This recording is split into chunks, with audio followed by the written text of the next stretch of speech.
9th of July is a historical day in Sri Lanka, but also a sad day. It becomes historical because the people's power has been very clearly manifested and established. During the past few months and also the past few years, our country has been going through a trauma where we discovered that the politicians were not delivering what they were expected to deliver to the nation. And as a result of it, there was a lot of uncertainty that people faced. And they kept on knocking on the doors of the politicians, knocking on the doors of the authorities of the country, but they failed to deliver what the people wanted. So, please do not blame the people of this nation for what took place on the 9th of July. That is the last resort that people could turn to because of your failure as politicians. Please understand that and please respond to what the people have done. I, as a religious leader, appeal very specially to the President, to the Prime Minister, to the members of the Cabinet who have now resigned, and to all those in the government and the opposition. Please do not react to what the people have said and done on the 9th of July. We want to experience a response from you to what the people have said and done. Therefore, you have a tremendous responsibility even at this time. You can't react to the people angrily. You cannot just try to destroy everything because now you have lost your power. Please do not get into that kind of a deadlock situation. You have been leaders of this country. People trusted you. People voted you into power, but you failed. Therefore, the people have now done this. And we do not want you to try to do anything that will destroy our nation, that will also disturb the peacefulness that people want in our land. Especially, we do not want any kind of unnecessary interventions, both nationally and also internationally. The people are asking the relevant people to handle this situation in a responsible manner. Therefore, we hope and pray that first and foremost, all of you who have failed will accept responsibility for your failure. Don't try to point fingers at others, and also please don't point fingers at the general public. People tolerated all your nonsense all this time. But now we want you to kindly respond with respect to all the people of our land. Now, very particularly, this is a time of great danger, not only a time of victory, a time of great danger. At any moment, things can go off the track, and that means it's a terrible disaster for the nation and for the future generations. Therefore, I appeal to the people as well as to the politicians, do not utter a single word that can put the people off the track. Please do not instigate anybody in any form to resort to violence.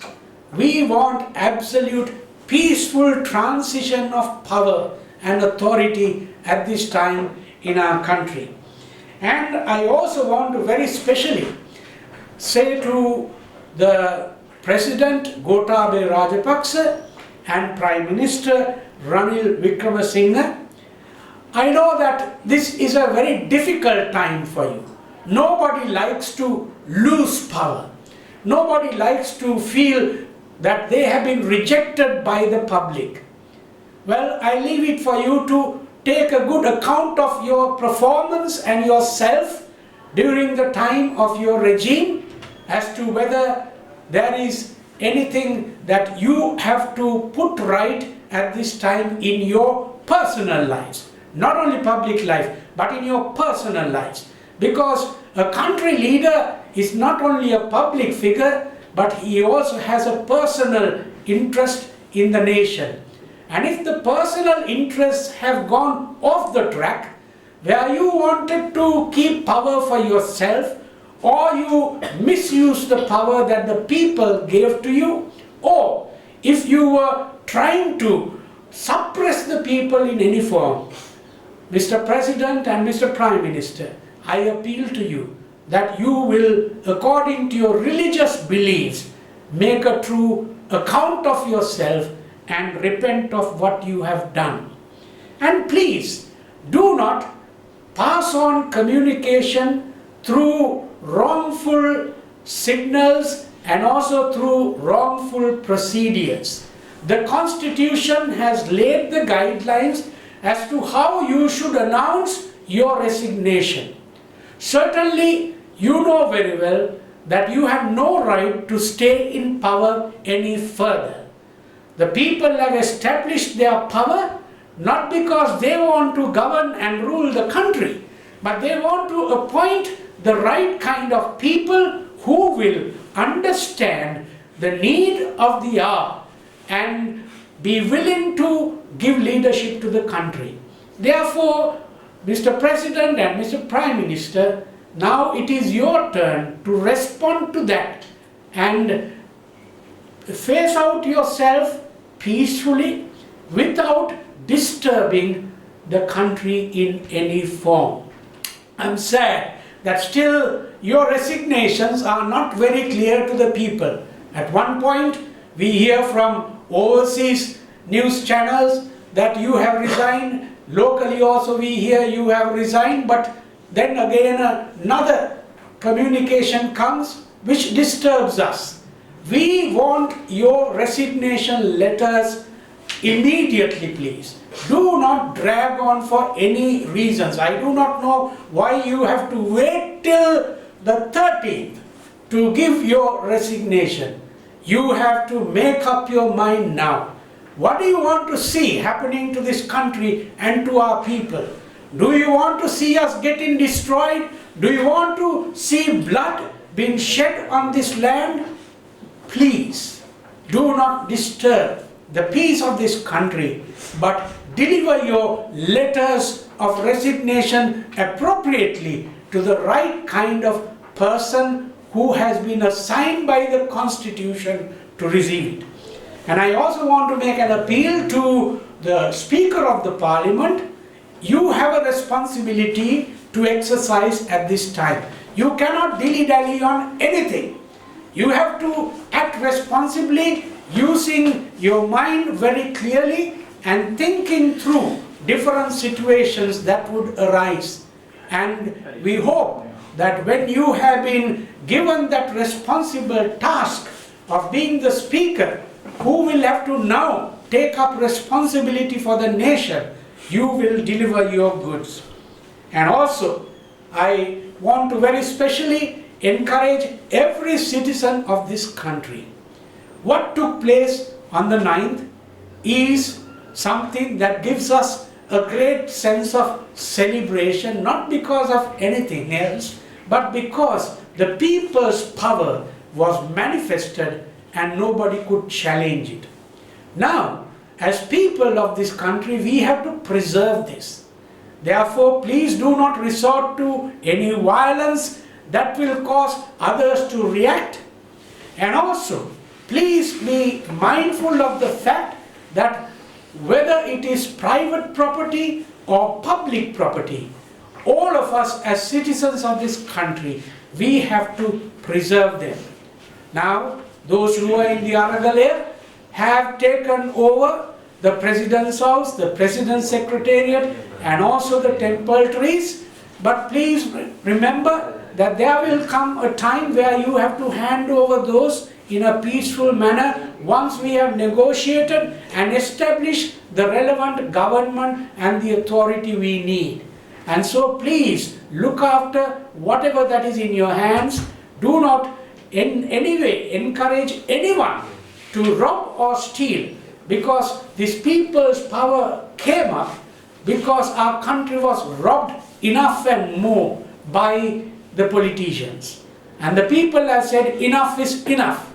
So now let's not resort to anything in that line, but make sure that we hold on to these things safely until the transition of power takes place. And we also want to very specially encourage all the people to make sure that you would be preparing yourself to elect your leaders in the near future.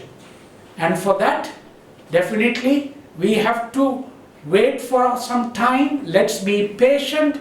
Let the politicians and other authorities work out the system in which this should be done. And until such time, let's wait patiently. We can't lose patience at this time. We have to definitely make sure that whatever decisions we make and whatever action we take will have to be in line with what we have won for ourselves as people. So, I want to conclude very especially in encouraging all the religious leaders. Please look after this nation. Our nation is in pain. Our nation has suffered enough and more at the hands of politicians who are working on their personal agendas. Now let us, the religious leaders, not work on any personal agendas, but work on the agenda of the people, where we are called to give leadership to them, where we are called to maintain peace and harmony. So may we not utter a single word which can flare up in another section of our country. Let us preserve the peace that our four religions in this country have been always preaching. And may peace descend upon my motherland and your motherland. God bless you.